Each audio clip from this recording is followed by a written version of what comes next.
අයිබෝන් දුවේ පුතේ. ඉතින් අද අපි 12 වෙනි වීඩියෝ එකත් එක්ක තමයි සම්බන්ධ වෙන්නේ. අපි ජෛවාණු පාඩම තමයි දැන් කරගෙන යන්නේ දුවේ පුතේ. ජෛවාණු පාඩමේ දැන් අපි ජෛවාණු ටික මුලින්ම ජෛවාණු ගැන කතා කරා. ඒවා ටික හඳුනාගත්තා. කාබෝහයිඩ්‍රේට, ප්‍රෝටීන, ලිපිඩ සහ විටමින් ගැන කතා කරා. නේද? මේ දවස් කීපය තුළ අපි ඒ ටික තමයි සිද්ධ කරේ. එතකොට අද අපිට තියෙන දුවේ පුතේ ජෛවාණු හඳුනා ගැනීමේ පරීක්ෂා ටික ඉගෙන ගන්න.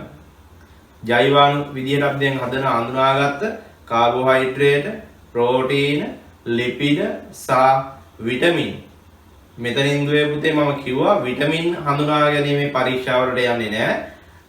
කාබෝහයිඩ්‍රේට, ප්‍රෝටීන සහ ලිපිඩ හඳුනා ගැනීමේ පරීක්ෂා ඉගෙන ගන්න තමයි අපි යන්නේ. හරි? එතකොට මේවා මම පරීක්ෂණාත්මකව කතා කරනවා කොහොමද මේක අපි සිද්ධ කරන්නේ කියලා. ඒත් එක්කම ඔයාලට මෙන්න මේ පරීක්ෂාවල ප්‍රායෝගිකව සිද්ධ කරන ආකාරය ඒවා.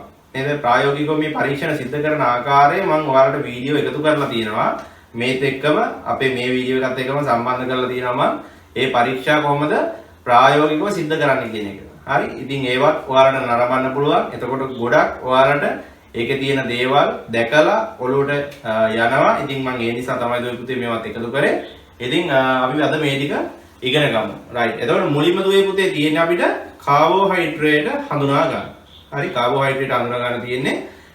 ඉතින් කාබෝහයිඩ්‍රේට හඳුනා ගැනීමේ ප්‍රධාන පරීක්ෂණ තුනක් අපි ඉගෙන ගන්නවා මෙතනදී. අපේ විෂය නිර්දේශය තුලක් තියෙනවා කාබෝහයිඩ්‍රේට හඳුනා ගන්න ප්‍රධාන පරීක්ෂා තුනක් අපි ඉගෙන ගන්නවා. ඉතින් පළවෙනි පරීක්ෂාව අපි කියනවා දුවේ පුතේ ප්‍රධානම පළවෙනි පරීක්ෂණය බෙනඩික් පරීක්ෂාව.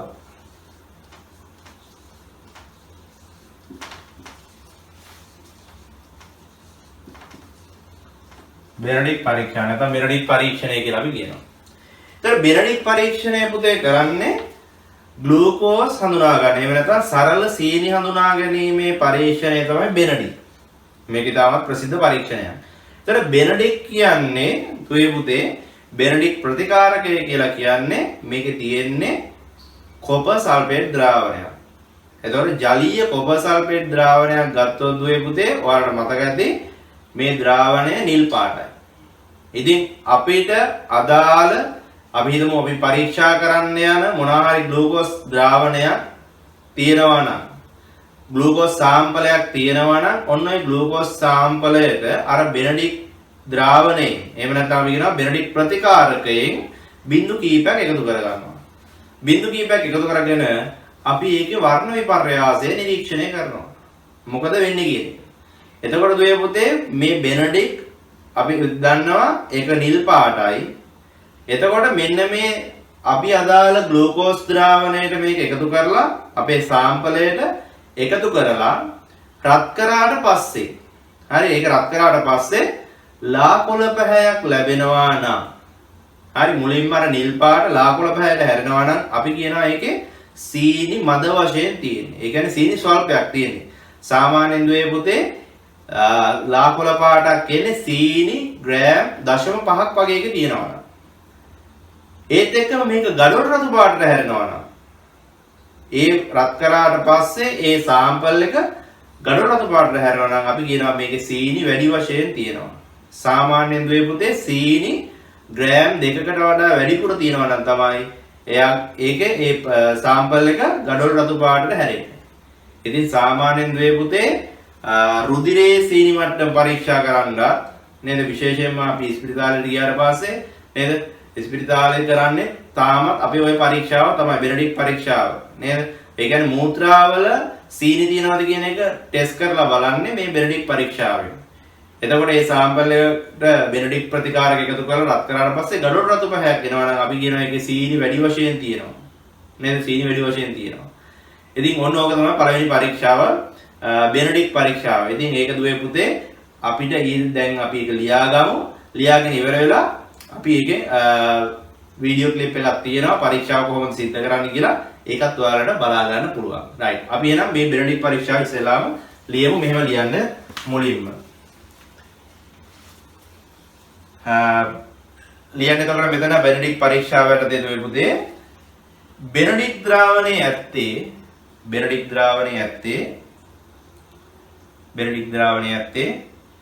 ජලීය කොප සල්ෆේට් වන අතර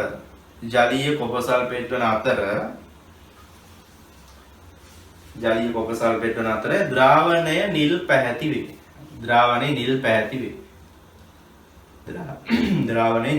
වේ. එයින් බිඳු කීපයක්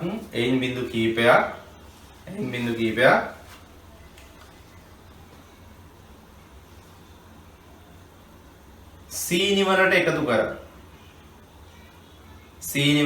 කර වරන්න දෙන ග්ලූකෝස් කියලා දාන්න සීනි වලට එකතු කර රත් කළ විට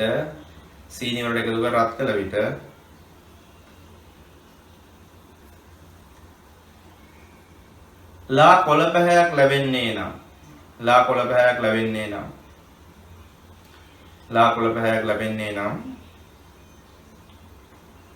එහි සීනි ස්වල්පයක් අඩංගු බවත්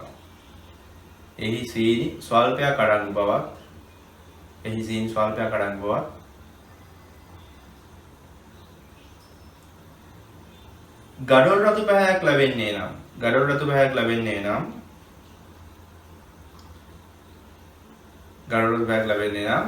වැඩිපුර සීනි අඩංගු බවක් නිගමනය කළ හැක.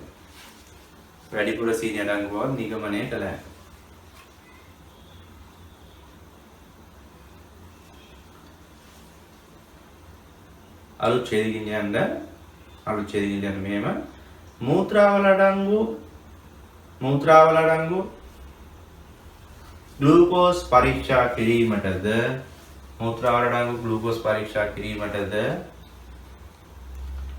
මෙම පරීක්ෂාව යොදා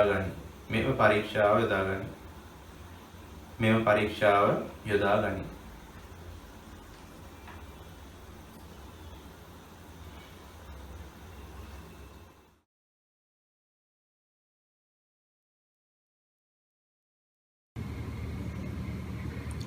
We are going to perform the Benedict test. The apparatus used for this test are test tubes, test tube stand, a test tube holder, measuring cylinder, and a beaker containing the sample.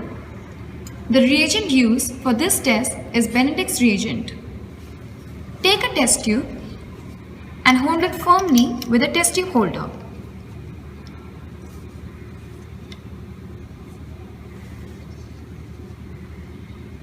Add 5 ml of Benedict's reagent.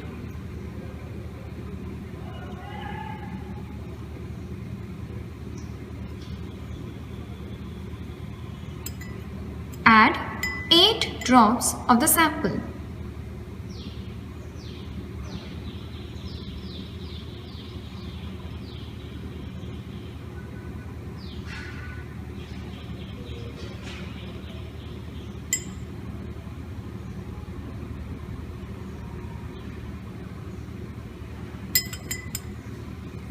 Shake the contents well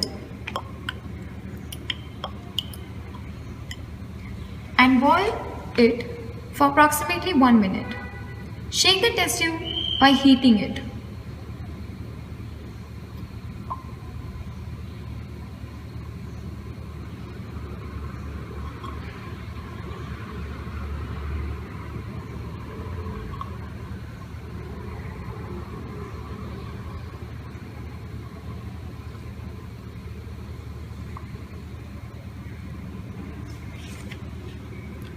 There is a formation of a color change which indicates the positive Benedict test.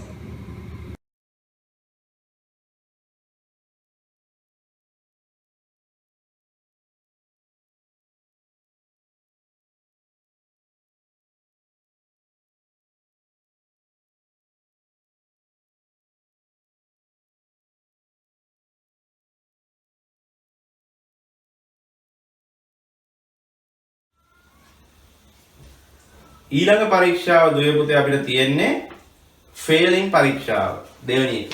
හරි? ඒතර දෙවෙනි එක ෆේලින් පරීක්ෂාව.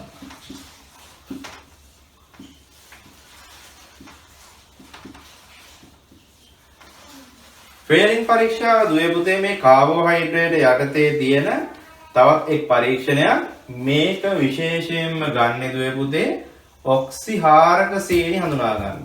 නේද? ඔක්සිහාරක සීනි පරීක්ෂා කරන තමයි මේක ගන්න. හරි? එතකොට මෙන්න මේ ෆේලින් ප්‍රතිකාරකයේ තුල තියෙන්නේ කොපර් සල්ෆේට් ද්‍රාවණයක්ම තමයි. ඒ කියන්නේ මේක මොන පාටද දුවේ පුතේ? මේක ඇවිල්ලා නිල් පාටයි. නේද? කොපර් සල්ෆේට් නම් නිල් පාටයි. දැන් මේක මෙන්න මේ ෆේලින් ප්‍රතිකාරකය එහෙම නැත්නම් කොපර් සල්ෆේට් ද්‍රාවණය අපේ අදාළ ඔක්සිහාරක සීනි වලට එකතු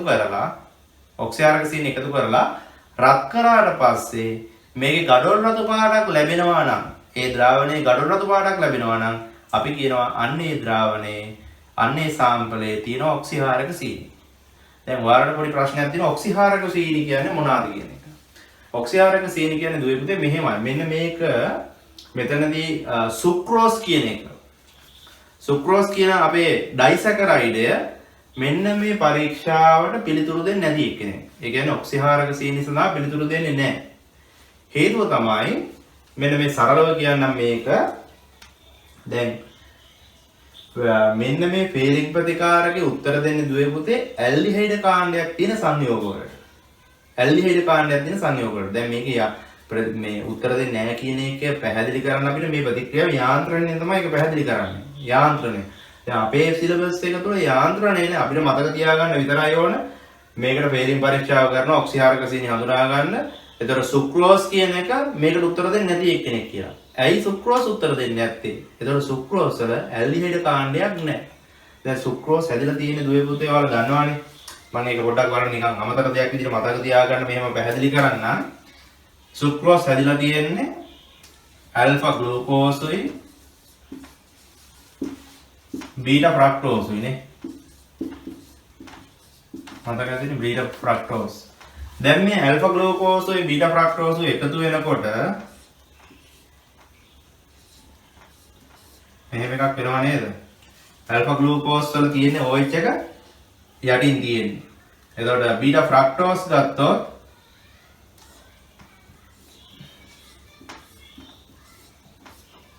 මෙහෙමනේ තියෙන්නේ.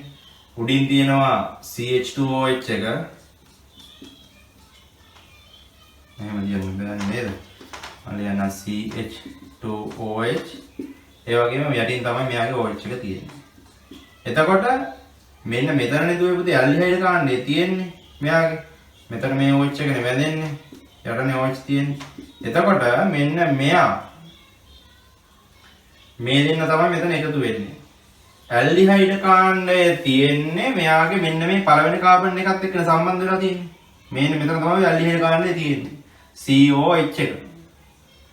දැන් මේ දෙන්න මෙහෙම බැඳුනම මෙතන තියෙන මේ OH නිදහස් වෙන්නේ නැහැනේ. මෙතන දැන් ඇල්ඩිහයිඩ් කාණ්ඩයක් නැතුව යනවා. ඕනෝම බැඳලා තියෙන්නේ.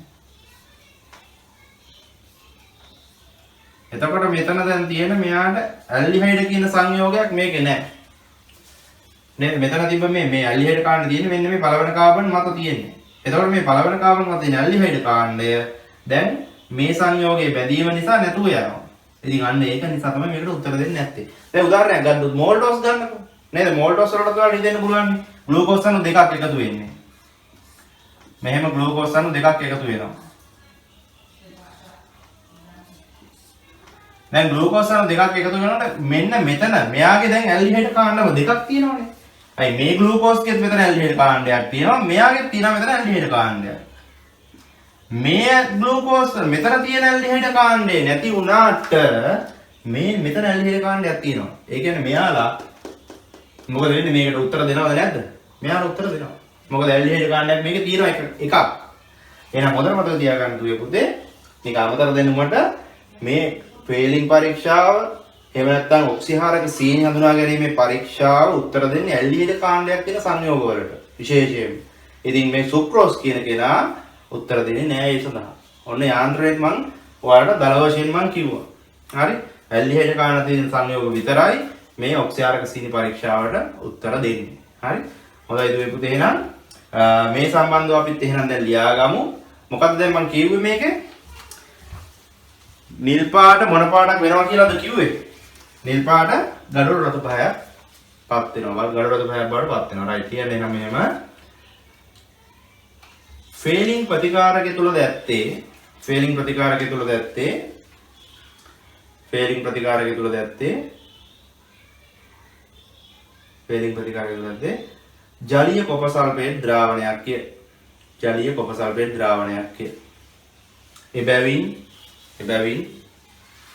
ඒ නිල් පැහැති වේ. ඒ නිල් පැහැති වේ. ඒ නිල් පැහැති වේ. ඔක්සිහාරක සීනි සාම්පලයකට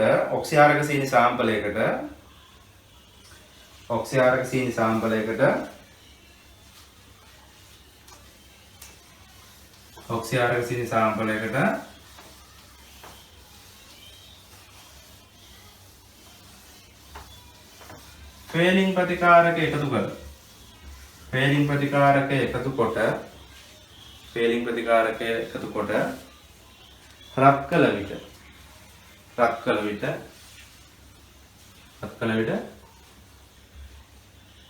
ගඩොල් රතු පැහැයක් ලබා දී.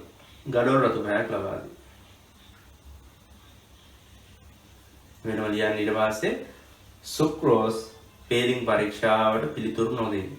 සුක්‍රෝස් ෆේලින් පරීක්ෂාවට පිළිතුරු නොදේ.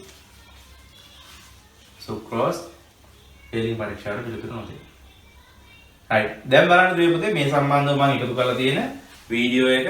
එතකොට ඔයාලට පුළුවන් මේක ප්‍රායෝගිකව කොහොමද වෙන්නේ කියන එකත් වර්ණ විපර්යාසය වෙන හැටි ඔයාලට පැහැදිලි කරගන්න. හොඳයි. Feelings test, testing for aldehydes and reducing sugars. Attention! Copper sulfate can cause severe irritation of the skin and eyes. It is very toxic to aquatic life and may cause long-term adverse effects in the aquatic environment. Sodium hydroxide can cause severe chemical burns. I don't take any responsibility for damage done to persons or property caused by the recreation of this experiment. For the feelings test, 2 aqueous solutions are prepared, which are called feeling 1 and 2. Feeling 1 is made of 7 grams of copper sulfate and 100 milliliters of distilled water. Feeling 2 is made of 35 grams of potassium sodium tartrate, 10 grams of sodium hydroxide and 100 milliliters of distilled water. For the test, both solutions are mixed so the copper and the tartrate ions react to form a deep blue complex. The volumetric mixing ratio is 1:1. The copper ion in the complex is easily reduced by many reducing compounds. Commonly, the feelings reagent is used to test for reducing sugars. For this, the reactions of glucose and sucrose with the feelings reagent are compared. 3 test tubes are used. To the first one, some glucose is added. Sugars are also called saccharides. Glucose is a monosaccharide or single sugar. To the other 2 test tubes, sucrose is added, which is also known as household sugar. This is a disaccharide or double sugar. It is made of glucose and fructose, which are connected by a glycosidic bond. To the third test tube, a small amount of citric acid is also added.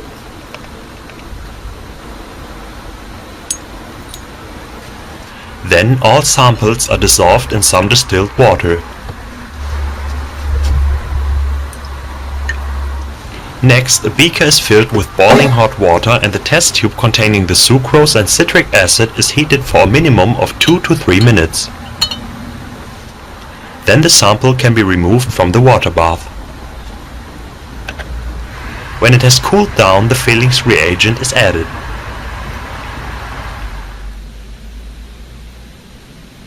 Now all the samples are heated in a beaker with hot water.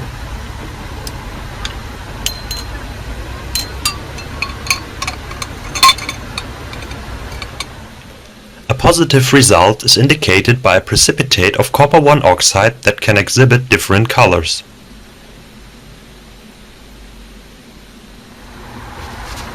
At the end, all samples can be removed from the water bath.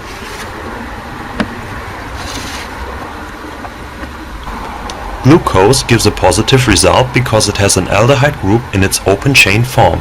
That's why this reaction can also be used to test for aldehydes. The sucrose didn't react because the ring of the glucose cannot open due to the glycosidic bond, so it's not a reducing sugar and the result is negative. The third sample, containing the sucrose and the citric acid, has reacted. This is due to the glycosidic bond because it can be splitted in acidic conditions. This way all disaccharides can be splitted into the monosaccharides. The monosaccharides then give a positive result. There are also disaccharides that are reducing sugars. An example is lactose or milk sugar. Here the ring of the glucose is able to open even though a glycosidic bond is present, so an aldehyde group is provided. In the Fehling's test, the following reactions take place. The copper ions are reduced from the oxidation state of +2 down to +1, which causes copper 1 oxide to form and precipitate out. As an example, an aldehyde is used, which is oxidized to a carbonic acid in the reaction. This is deprotonated due to the basic conditions. This was the Fehling's test for reducing sugars and aldehydes. I hope you enjoyed. Please rate and comment. හොඳයි. දුර පුතේ ඊළඟට එතකොට අපිට කතා කරන්න තියෙන්නේ අයඩින් පරීක්ෂාව තුන්වෙනි එක. කාබෝහයිඩ්‍රේට් වල අන්තිම පරීක්ෂාව අයඩින්. එතකොට මේ අයඩින් අපි පරීක්ෂාවට යොදාගන්නේ දුර පුතේ මේකේ තියෙන පිෂ්ඨය හඳුනා ගන්න. කාබෝහයිඩ්‍රේට් යටතේ තියෙන පිෂ්ඨය හඳුනා ගන්න තමයි අපි අයඩින් පරීක්ෂාව යොදාගන්නේ. ඒතර අයඩින් පරීක්ෂාව වල මම හිතන්නේ පොඩි පන්ති වලදී කරලා සිද්ධ කරලා තියෙන විද්‍යාව යටතේ නේ ඕ ලෙවල් වල 10 9 වෙන්න පුළුවන් පන්ති වල පොඩි පන්ති වල ඔයාලා කෑල්ලකට එහෙම අයඩින් සල්ෆර් එකතු කරලා පරීක්ෂා කරලා ඔයාලට ඇති මතකත් ඇති මොකද වර්ණ විපර්යාසය වෙන්නේ කියලා. ඉතින් අයඩින් කියන්නේ දුවේ කහ දුමුරු පැහැති ද්‍රාවණයක්.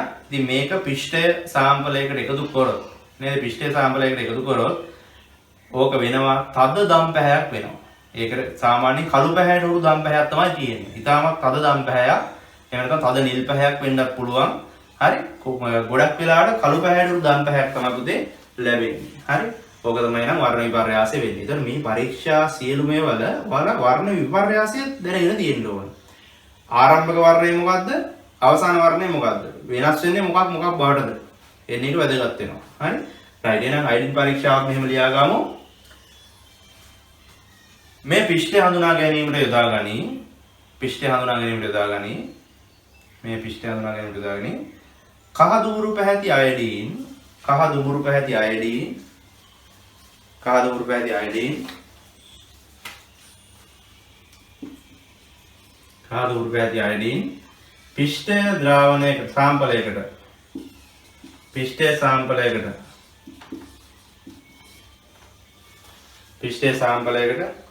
එකතු කළ විට තද දම් පැහැයක් ලබා දේ. තද දම් පැහැයක් ලබා දේ. හරි. එහෙනම් දුවේ පුතේ බලන්න ඔය සම්බන්ධවත් මම එකතු කරලා තියෙනවා පොඩි වීඩියෝ ක්ලිප් එකක්. ඒකත් බලන්න ඔයාලට අවබෝධයක් ගන්න පුළුවන්. රයිට් එක. An important which we consume in the form of starch. Starch is a high-calorie food that converts to sugar during digestion. Starch is also produced by all green plants as an energy store. Today we will conduct an experiment to test the presence of starch in potato, rice, sugar, and salt. For this, we will need iodine solution, which is yellow-brown in color. Note the change in the color of iodine as it is put on the rice and potato.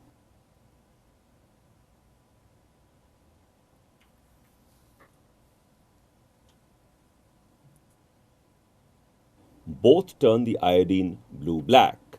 Put some iodine on the sugar cubes. The color does not change. Salt too does not change its color.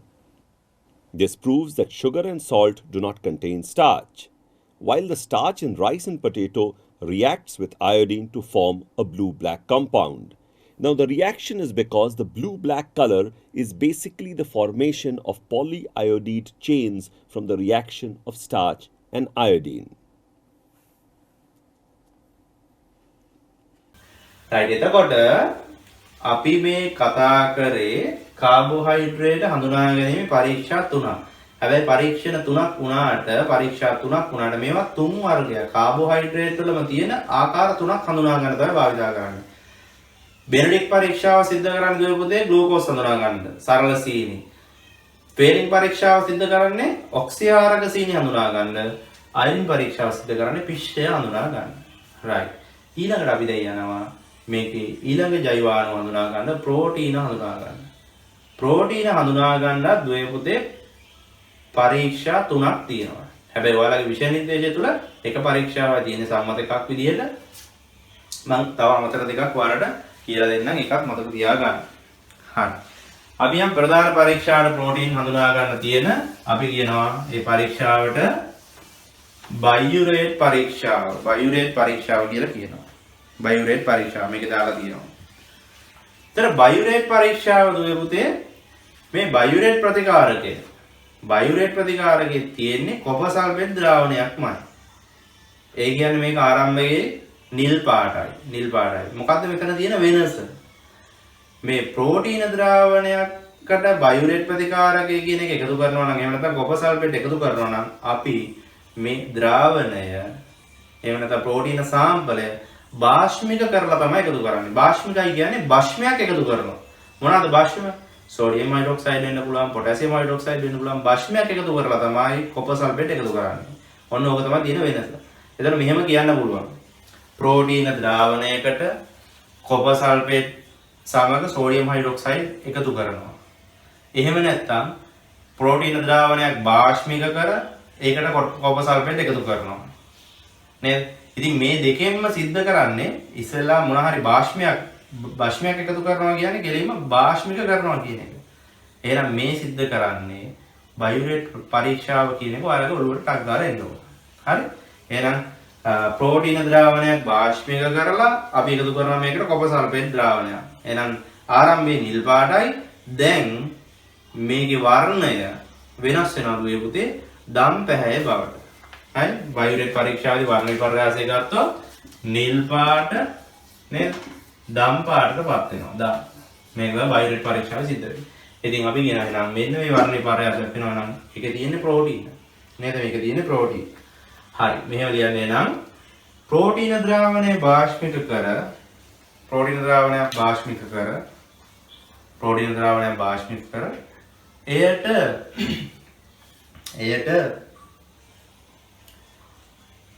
Copper sulphate ද්‍රාවණය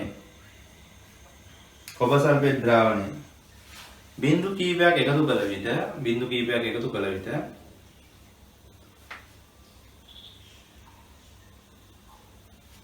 එහි නිල් පැහැය දම් පැහැයක් බවට පත් වේ. නිල් පැහැය දම් පැහැයක් බවට පත් වේ. ඒ නිල් පැහැය දම් පැහැයක් බවට පත් වේ. හරි. බලන්න බයුරේට් පරීක්ෂාව සිද්ධ කරන ආකාරය මම ඔය පරීක්ෂණය ප්‍රැක්ටිකල් එකක් එකතු කරලා දිනවා. ඒකත් බලලා ඔයාලා අදහසක් ගන්න කොහොමද මේක සිද්ධ වෙන්නේ කියන එක.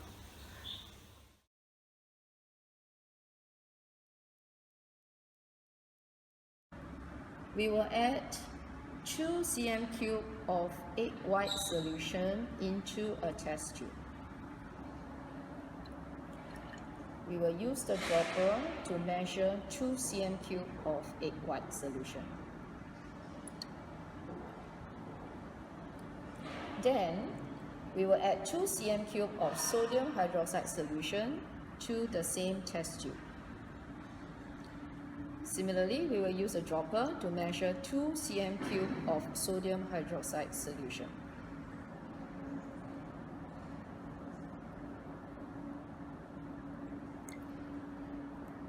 Next, we shall shake the mixture.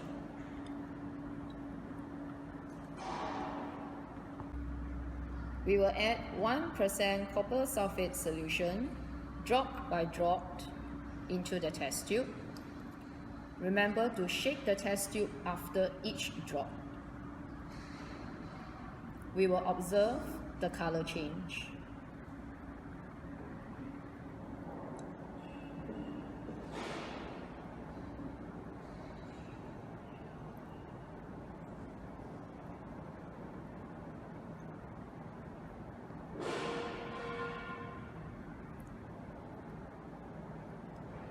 we observe that a violet coloration appears. This indicates the presence of proteins.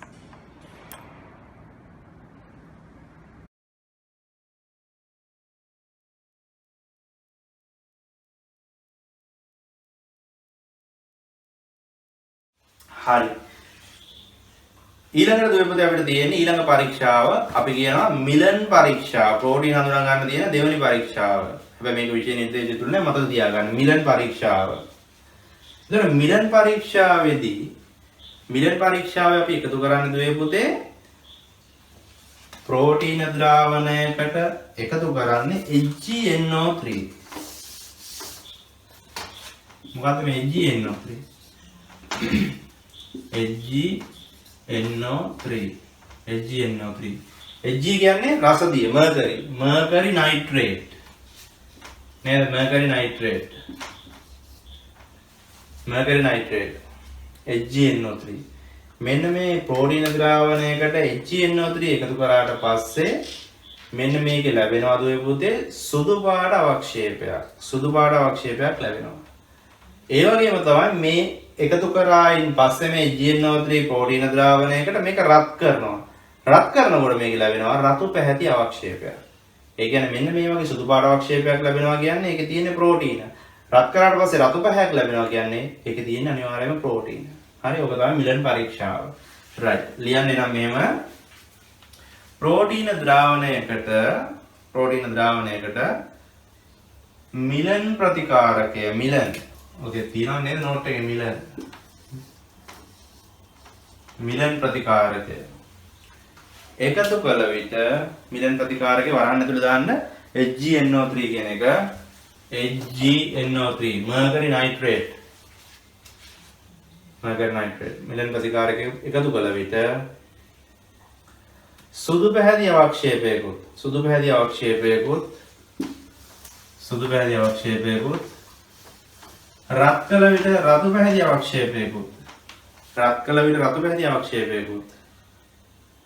කළ විට රතු පැහැති අවක්ෂේපයකුත් ලබා දී නැත්නම් ලැබේ බලන්න දුවේ පුතේ ඒ සම්බන්ධවත් එකතු කරලා තියෙන වීඩියෝ ක්ලිප් එක කොහොමද කියලා ඒ පරීක්ෂාව සිද්ධ වෙන ආකාරය හොඳට නිරීක්ෂණය කරන්න ඔයාලා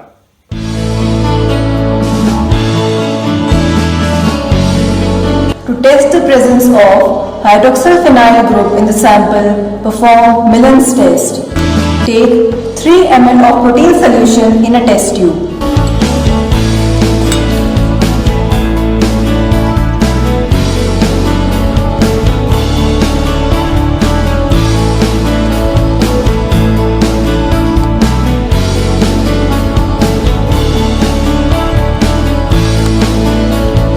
Then add a small amount of Millen's reagent in the test tube.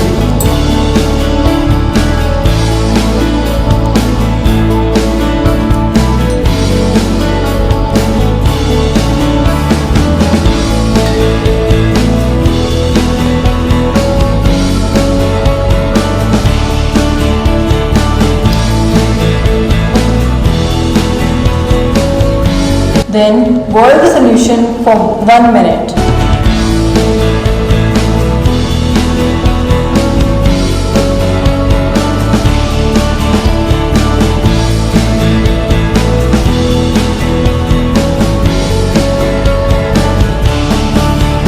Then cool it. Then add 1% solution of sodium nitrite.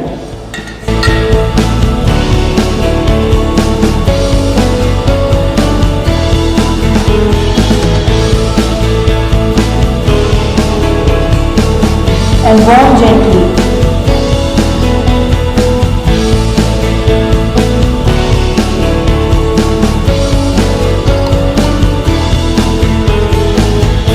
Red color appears, showing the presence of hydroxyl phenyl group in the given protein sample.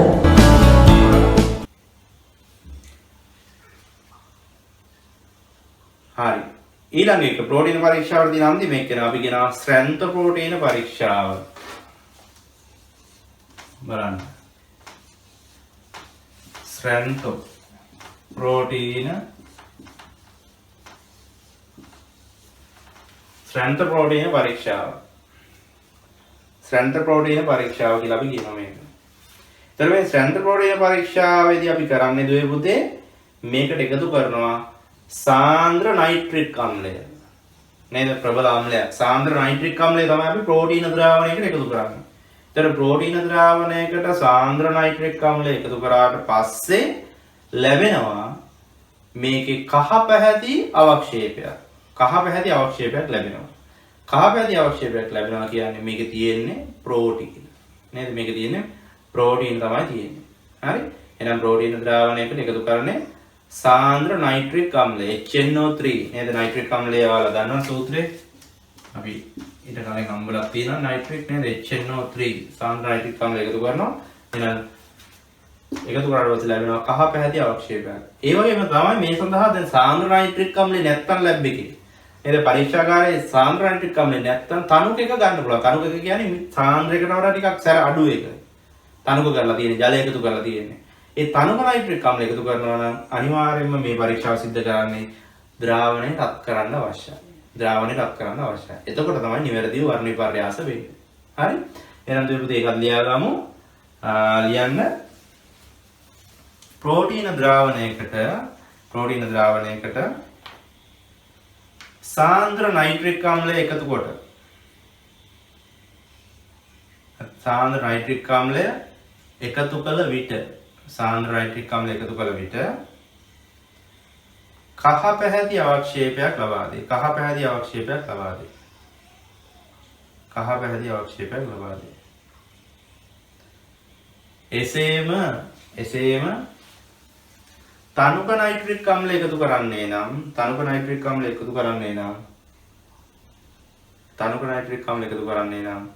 රත් කළ යුතුය. මේ තමයි nitric අම්ලය. තන් නැති අය පැත්තකින් මේ සංයෝග ලියා ගන්න. හරි. ඊළඟ එක අපිට තියෙන දැන් ආයතන සම්බන්ධ දුවේ පුතේ ඒකේ වීඩියෝ ක්ලිප් එකක් මම එකතු කරලා තියෙනවා. ඒකත් බලන්න ඔයාලා. නේද? මේ ස්වයං ප්‍රෝටීන පරීක්ෂාවෙත් මම වීඩියෝ ක්ලිප් එකක් එකතු කරලා තියෙනවා. ඒකත් බලලා අදහසක් ගන්න. Aim to detect presence of proteins by xanthoprotease test. Take 2 ml of protein solution, that is, milk or albumin of egg in a test tube.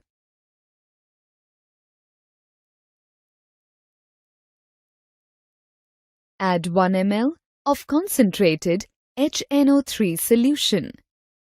A white precipitate is formed.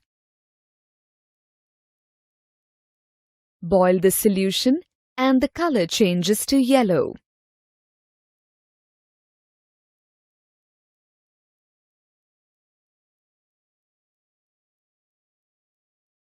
After solution attains normal temperature, add 2 ml of 20% NaOH to make it alkaline. Now the color changes to orange, indicating the presence of proteins.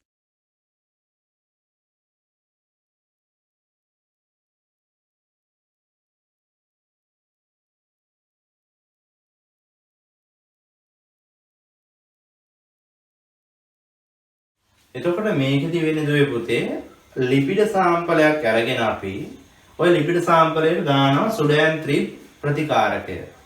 නේද? සුඩෑන් 3 එකතු කරනවා අපි. සුඩෑන් 3 එකතු කරායින් පස්සේ අපිට ලැබෙනවා දුවේ පුතේ රතු පාට මේද ගෝලිකා. නිකන් රතු පාට මේද ටිකක් තට්ටුවක් වගේ ගුලි වගේ ගෝලිකා කියන්නේ නේද?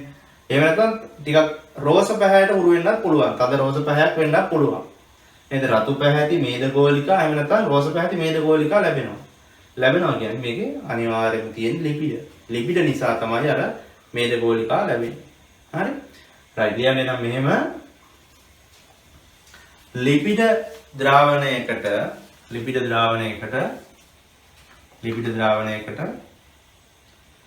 සුඩෑන් 3 එකතු කළ විට රතු පැහැති වරන් දාන තද රෝස පැහැති කියලා රතු පැහැති මේද ගෝලිකා දක්නට ලැබේ. මේද ගෝලිකාව දක්නට ලැබේ. රතු පැහැති මේද ගෝලිකාව දක්නට ලැබේ. right. ඊට අමතරව දුවේ පුතේ පොඩ්ඩක් අහගන්න. ඒතකොට ඕකේ පරීක්ෂාව තියෙනවා අපි බලමු. ඒකත් බලලා ඉන්නකෝ දැන්. Our next test is going to be the Sudan 3 test. So we're testing for the presence of lipids in our McMush. So if you notice, I have a beaker of water. I'm going to take my Sudan 3, and when I put it into the water, let me move this around so you can see it. When I put it into the water, the Sudan 3 dissolves in the water. You can't really see it anymore. The water is turning slightly pink just because I put so much in it. But when I go to put this in some oil, so I'm going to take a couple pipettes of oil into my test tube.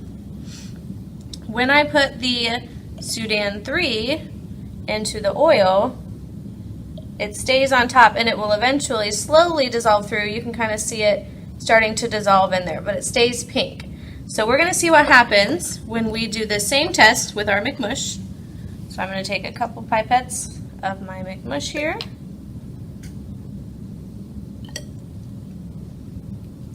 And then I'm going to take some of my Sudan 3. We'll do 5 drops, 2, 3, 4, 5. And you can see how it's sitting on top. It's kind of slowly dissolving through. If I mix it a little bit, you can see that it's slowly making its way through the McMush. So that shows us that there are probably lipids in there. right. මම දැන් බලන්න ඇති ඒ ටික. එතකොට මේ ලිපිඩ හඳුනා ගැනීමට දුවේ පුතේ මේ පරීක්ෂාවට අමතරව, ඒ කියන්නේ සුඩෑන්ත්‍රි පරීක්ෂාවට අමතරව අපිට සාමාන්‍ය එදිනෙදා අපිට ටෙස්ට් කරන්නත් පුළුවන්, පරීක්ෂණ සිදු කරන්න පුළුවන්. දැන් ඔය කඩදාසියක් අරගෙන නේද? කඩදාසියක සුදු පාට කඩදාසියක තෙල් ටිකක් දැවරුනොත් මොකද වෙන්නේ දුවේ පුතේ? අර වියලි නොයන පාරදෘශ්‍ය පැල්ලමක් කියලා කියනවා අපි ඒක. ඒ තෙල් පාර කොච්චර වේලුණත් ඒක තෙල් පාර පේනවනේ හොඳට. නේද? කොච්චර වේලුණත් තෙල් පාර පේනවා ඒක. එහෙනම් වියලි නොයන පාරදෘශ්‍ය පැල්ලමක් දක්නට ලැබෙනවා. ඉතින් ඒක සරල පරීක්ෂණයක්. ඒක තෙල් තියනවා කියන්නේ ඕනම එක. නේද? ඕනම එක තෙල් තියනවා කියන්නේ ගන්න පුළුවන් සරල පරීක්ෂණයක් තමයි ඒක. නේද? ලියන්න එකක් මෙහෙමත් එතන අලුත් ඡේදකින් ලියන්න. මීට අමතරව තෙල් හෝ මේදය හඳුනා ගැනීම සඳහා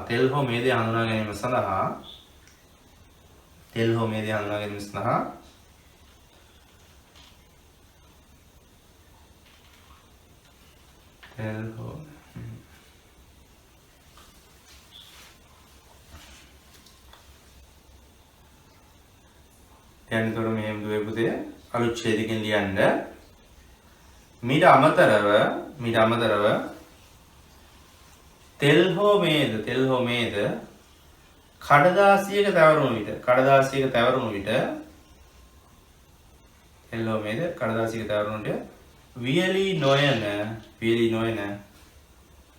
පාරදෘශ්‍ය පැල්ලමක් දැකගත හැකියි.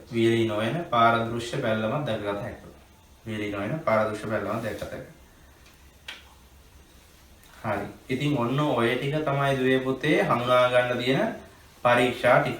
නේද? මේ ජෛවයන් හඳුනා ගැනීම පරීක්ෂා. අපි කාබෝහයිඩ්‍රේට් හඳුනාගත්තා, ප්‍රෝටීන් හඳුනාගත්තා, ලිපිඩ හඳුනාගත්තා. කාබෝහයිඩ්‍රේට් වලට පරීක්ෂා 3යි, ලිපිඩ ප්‍රෝටීන් වලට පරීක්ෂා 3යි, ලිපිඩ වලට පරීක්ෂා 2ක් කිව්වොත් සරල පරීක්ෂණයත් එක්ක. හරි. ඉතින් මෙන්න මේ කාරණා ටික හොඳට දුවේ පුතේ මතක තියාගන්න ඕන. ඔයාලට මම පරීක්ෂා නිකන් කියනවට වඩා ඒක දැක්කට පස්සේ ටිකක් ඔළුවට ඒක වදින නිසා යන නිසා තමයි මම මේකට ප්‍රායෝගික පරීක්ෂණ කීපයක් එකතු කරලා ඔයාලට හැදුවේ. ඉතින් මෙන්න මේ වගේ අපිට වාසි ගන්න පුළුවන් මේ අපේ ඉගෙනුම් රටාව තුළ නේ. මේ ඉගෙනුම් රටාව තුළ අපිට මෙන්න මේ වගේ වාසි ගන්න පුළුවන්. අපිට අන්තර්ජාලයත් එක්ක සම්බන්ධ වෙන්න පුළුවන්. ඉතින් මම ඊට වඩා ඉදිරියට තව අලුත් දේවල් එකතු කරන්න මේ සඳහා බලාපොරොත්තු වෙනවා දුවේ පුතේ. ඉතින් දැන් ඉස්කෝලේත් පටන් ගත්තා. සමහර අය ඉස්කෝලේ යන්නත් ඇති. ඉතින් දුවේ පුතේ මම හිතනවා අපේ තාම අපේ මේ රටේ තියෙන වර්තමාන තත්ත්වයට එක්ක තාම අපිට උපකාරක පන්ති ටියුෂන් පටන් ගන්න අවස්ථාවක් නැහැ. ඉතින් මේ නිසා අපි තවදුරටත් අපි මේ සම්බන්ධව අපේ මේ ක්‍රමයට අපි ඉගෙනීම් කටයුතු කරගෙන යනවා. නේද? ඉගෙනීම් කටයුතු කරගෙන යනවා. එතකොට මතක තියාගන්න මම නිතරම කියනවා මම රිවිෂන් පන්ති එතකොට මේ සතිය අග එහෙම නැත්නම් නොවැම්බර් අග වෙනකොට රිවිෂන් පන්ති පටන් ගන්නවා. එතකොට අපේ වෙබ්සයිට් එක හරහා තමයි ගොඩක් වැඩ සිද්ධ වෙන්නේ ඒකේ. ඉතින් ඒ සඳහා ඔයාලා සියලුම දෙනා එකතු වෙන්න ඕන අනිවාර්යයෙන්ම. ඉතින් අපේ වැඩ ටික අපි කරගෙන යන්න. ඉතින් දුවේ පුතේ අද අපි මෙතනින් ඉවරයි අපේ මේ කොටස.